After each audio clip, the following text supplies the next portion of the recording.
Hospital-associated infections have become a major problem in the healthcare industry. And studies over the past several years have proven that some of these infections are caused by construction. That construction causes a lot of dust and what we would call portals of exit, where mold spores and other things might be hiding. And of course we go in to demo out a wall or a set of cabinets, and we now bring these things out into the open. And so the healthcare facilities are very concerned about this, and they expect us to take responsibility for it. The training or the workshop has been created by subject matter experts, so they've brought it down to terms that we understand. So you don't need a medical degree or anything along those lines in epidemiology or anything along those lines to understand it. We are tasked with building the barriers, maintaining negative air, monitoring the negative air, and making sure that there is no breaches that develop in the course of our daily activities.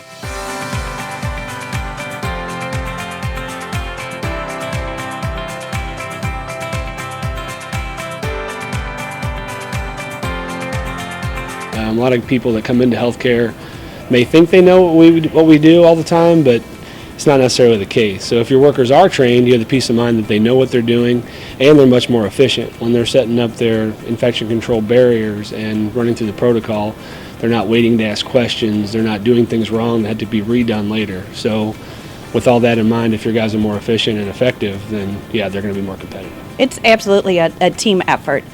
We need the construction guys to tell us what they're going to be doing, how much dust they're going to be generating, and their procedures. It's really important that when they're coming into our facility that they understand the risks to our patients and to our other coworkers with the work that they're doing. So when we know that somebody's had basic training, that they understand the basic concepts of infection prevention, of the process of teamwork and the multidisciplinary team that gets together to do the ICRA, then it gives us a lot of peace of mind knowing that they have the basic concepts down. And then what we can concentrate on are some of the nuances that are specific to that project, that facility, etc. Imagine when someone comes to a job site, imagine if your mother or brother or someone you cared about is on the other side of that construction barrier.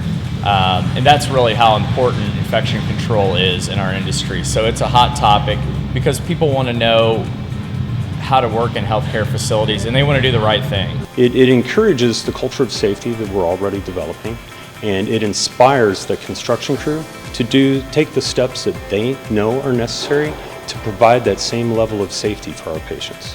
I see it every day. I see what our folks do, what everybody's doing every day, day in and day out. But I'm sure for people who are outside the industry who do not get to see this, I'd hope it would be impressive for them.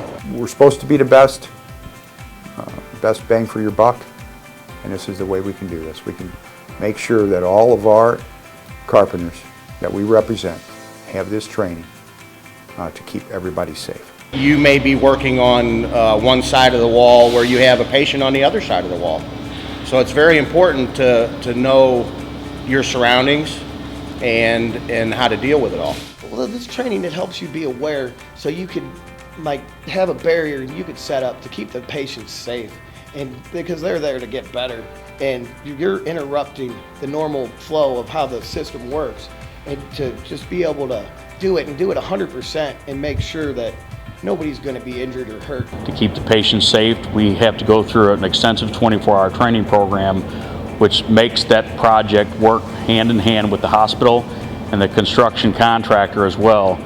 They work together as a team, which makes them more efficient and more productive, which brings the job in on time, under budget. Our contractors will be the first ones on the job with our carpenters to be able to set up this type of training. We'll get the job done on time in a safe manner.